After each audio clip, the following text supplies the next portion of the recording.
पाकिस्तान में एक लंबा बारिशों का सिस्टम कब दाखिल होगा, आइए आज की इस वीडियो में हम आपको बताते हैं। महकमा मौसमियात की ताज़ा तरीन और लेटेस्ट अपडेट आ चुकी है, जो कि आज की इस वीडियो में हम आपके साथ शेयर करने जा रहे हैं। आपको मुकम्मल डिटेल से आगाह करते चलेंगे अगर आप इस वीडियो को आखिर तक लाजमी देखते रहिएगा। ख़वातीन व हज़रात, वीडियो में आगे बढ़ने से पहले वीडियो को लाइक कर दें और चैनल को भी लाजमी सब्सक्राइब कर दें। हमेशा की तरह आपको बताता चलूँ कि अपने शहर का नाम कॉमेंट बॉक्स में हमें ज़रूर बताइएगा, ताकि हम आपको आपके शहर के मौसम से आगाह कर सकें। ख़वातीन व हज़रात, महकमा मौसमियात के मुताबिक वस्त मई से 16 से 19 मई की रात तक वतन अजीज़ यानी कि पाकिस्तान में बारिश बरसाने वाला सिस्टम दाखिल होने का इम्कान है। पंजाब, खैबर पख्तूनख्वा, बलूचिस्तान, शमाली सिंध में आंधी मिट्टी के तूफ़ान के लिए आप सब तैयार रहें। मुख्तलिफ मुकामात पर बारिश होने का इम्कान है, जबकि मट्टी के आखिरी दिन से परी मानसून की हवाएं मगरबी सिस्टम के इश्तराक से मुल्क भर में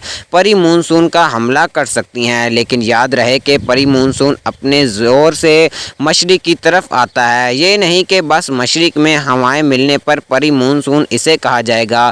ख़वातीन व हज़रात, पिछले 2 से 3 महीनों के दौरान पाकिस्तान में कोई बारिश देखने को नहीं मिली।